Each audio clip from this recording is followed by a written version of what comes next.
যেভাবে বাংলাদেশ থেকে পালাতে বাধ্য হয়েছে, আপনারা যদি ওই ফ্যাসিস্টদের পথ ধরে এগিয়ে যান তাহলে আপনাদেরকে পালাতে হবে, কিন্তু পালানোর জায়গায় সম্ভবত আপনারা পাবেন বলে মনে হয় না। এটা কি জুলাই যোদ্ধাদের প্রতি সম্মান না অপমান?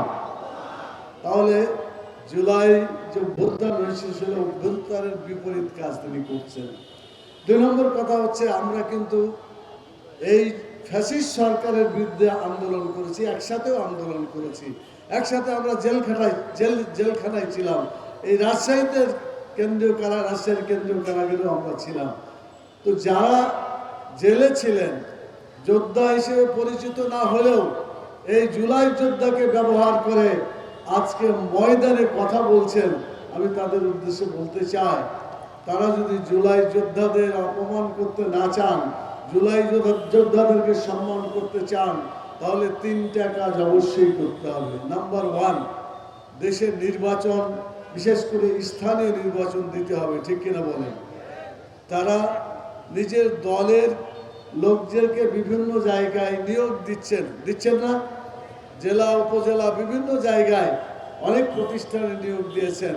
এটা যদি দল দেওয়া হয় তাহলে কি জুলাইয়ের চেতনা বাস্তবায়ন হলো না চেতনাকে ধ্বংস করা হলো? আজকে জেলা প্রশাসকের নামে জেলা পরিষদে যে প্রশাসক নিয়োগ করা হয়েছে, এরকম আরো অনেক জায়গায় নিয়োগ করা হয়েছে, এটা দলীয় লোকই তো নিয়োগ করা হয়েছে, কথা ঠিক কিনা বলেন? আপনারা বলতে পারবেন বাংলাদেশের কোন একজন জায়গায় নিজের দল ছাড়া কোনো দলের লোককে প্রশাসক নিয়োগ করেছে আছে? তাহলে জুলাইয়ের চেতনার প্রতি বিশ্বাসঘাতকতা করা হচ্ছে। মাননীয় প্রধানমন্ত্রীকে বলবো, আপনি বলেছেন সুন্দর কথা, জুলাইয়ের চেতনার মানে জুলাই সনদকে অক্ষরে অক্ষরে মানবেন বলেছে না? প্রায় 2 মাস আগে জাতীয় সংসদে তিনি কথাটা বলেছিলেন। তো জুলাই সনদের যদি অক্ষরে অক্ষরে মানতে হয়, তাহলে তো জুলাই যে ভোট হলো গণভোট, এই যে জুলাই চেতনার পক্ষে যে গণভোট হলো, কত % ভোট হয়েছিল? হাতে ৭০% ভোট পড়েছিল। যে দেশে ৭০% মানুষের ভোটকে অস্বীকার করা হয়, তাদেরকে অপমান করা হয়, সেটা জুলাই চেতনার সাথে বিশ্বাসঘাতকতা করা হয়, কথা ঠিক কিনা বলে? অতএব প্রধানমন্ত্রীকে বলবো, আপনার কথা ঠিক রাখার জন্য আসুন আপনি চেতনা দিয়ে শুরু করেন।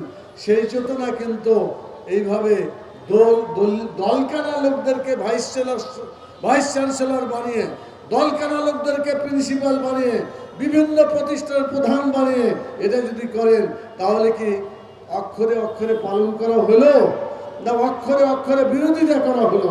বিরোধিতা করা হচ্ছে। আমি লম্বা কথা বলতে চাচ্ছি না, আরেকটি কথা বলতে চাই। আমরা স্থানীয় নির্বাচন চেয়েছি। এই স্থানীয় নির্বাচন যদি করা হয় তাহলে দেশের যোগ্য লোক অথবা জনপ্রতিনিধি যারা হবে তাদের মাধ্যমে পরিচালিত হবে। আমরা চাঁপাইনবাবগঞ্জে দেখলাম সকল এমপি, এখানে মাননীয় এমপি চাঁপাইনবাবগঞ্জ মহানগরী আমির কেরামত ভাই আছেন, সব জায়গার এমপি জামাত ইসলামীর। ওখানে জেলা প্রশাসনে যাকে দেওয়া হয়েছে তিনি ওই এলাকার এমপি নুরুল ইসলাম বুলবুলের চাইতে ৬২,০০০ ভোটে পরাজিত হয়েছিল, তাকে সেখানে প্রশাসক নিয়োগ দেওয়া হয়েছে। এটা কি তাদের সাথে তামাশা নয়? জাতির সামনে কি তামাশা নয়? এটা হতে পারে না। সেই জন্য আমি বলতে চাই, আসুন দেশকে দ্বিখণ্ডিত মানে বিভক্ত না করে দেশের জনগণকে আর জুলাই সনদ, জুলাই সংস্কারকে মেনে নিন এবং দেশকে শান্তভাবে চলতে দিন। 4-5 মাস হলো, তাতেই আপনি শিবিরকে মারা শুরু করেছেন। একটা দৃশ্য দেখলাম, ছাত্রদের ভোটে নির্বাচিত হল সংসদে মানে বিশ্ববিদ্যালয়ের যে সংসদের জকসু, সেখানকার সাধারণ সম্পাদক এবং তাদের নেতৃবৃন্দকে গলা ধাক্কা দিয়ে ইউনিভার্সিটি থেকে বের করে দিচ্ছে, কথা ঠিক কিনা বলেন? যারা এরকম কাজ করে এরা কি গণতন্ত্রে বিশ্বাস করে? এরা গণতন্ত্রকে হত্যাকারী লোক, তাদেরই দোষর হিসেবে চিহ্নিত হচ্ছে।